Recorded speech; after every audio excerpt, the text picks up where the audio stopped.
শুভ সকাল বন্ধুরা, রাধে রাধে। ভগবান শ্রীকৃষ্ণের বাণী শুনি।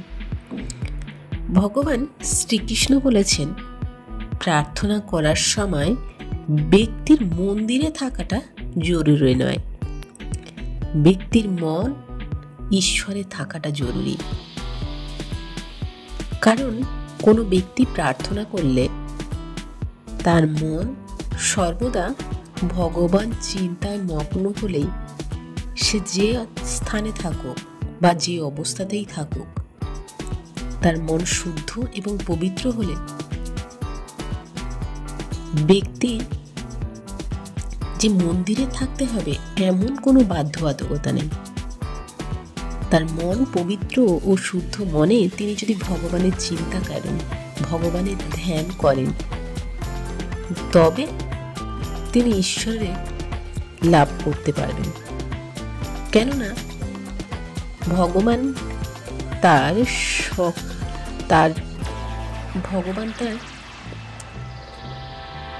তার ভক্তকে কখনো নিরাশ করেন না। তাকে অন্তর থেকে যিনি প্রার্থনা করেন তাকে সর্বদাই ভগবান তার সহায় হয়। তাকে সমস্ত পরিস্থিতি থেকে ভগবান তাকে উদ্ধার করেন। একমাত্র মন্দিরই যে ভগবানকে ডাকা স্থান তেমনটা নয়।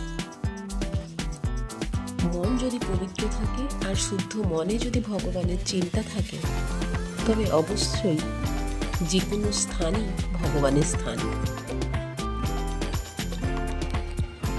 জীবনের একটি সহজ নিয়ম, গতকাল যা হয়েছে তার থেকে শিক্ষা নাও, মনে সাহস আনো এবং সেই অভিজ্ঞতাকে কাজে লাগাও।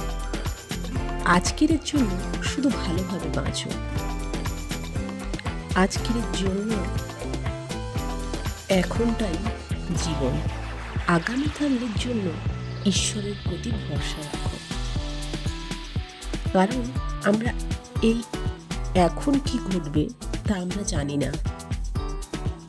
তাই যেটা ঘটে গেছে সেটা নিয়ে দুশ্চিন্তা করে নিজের অমূল্য সময় নষ্ট না করে, সেটার থেকে আমরা যে ফল প্রাপ্ত হলাম, যে ফল লাভ করলাম, সেটা হয় ভালো কিংবা খারাপ, যাই ফল হোক না কেন, সেটার থেকে শিক্ষা নাও।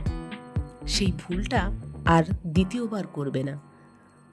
আজকের জন্য একটু শান্তিতে বাঁচো, কারণ আজটা আবার চলে যাবে, সেটা গতকাল হয়ে যাবে। আবার আগামীকাল আসবে। আগামীকাল ঈশ্বরের উপর ভরসা রাখো। দেখো সব কিছু ঠিক হয়ে যাবে, সব কিছু ঠিক থাকবে তোমার জন্য। পুরনো জিনিসকে আঁকড়ে রেখে জীবন চলে না। তাই যেটা ঘটে গেছে তা তো বদলাতে পারবো না, কিন্তু যা ঘটবে তা ভালো ঘটবে, এটা তো ভগবানের উপর ভরসা করতেই পারি। কিন্তু আজকের দিনটা তো ভালোভাবে উপভোগ করতেই পারি, পুরনো কথাটা ভুলে গিয়ে। জীবন অনেক সহজ হয়, বাঁচার জন্য নতুন মানে খুঁজে পাওয়া যায়।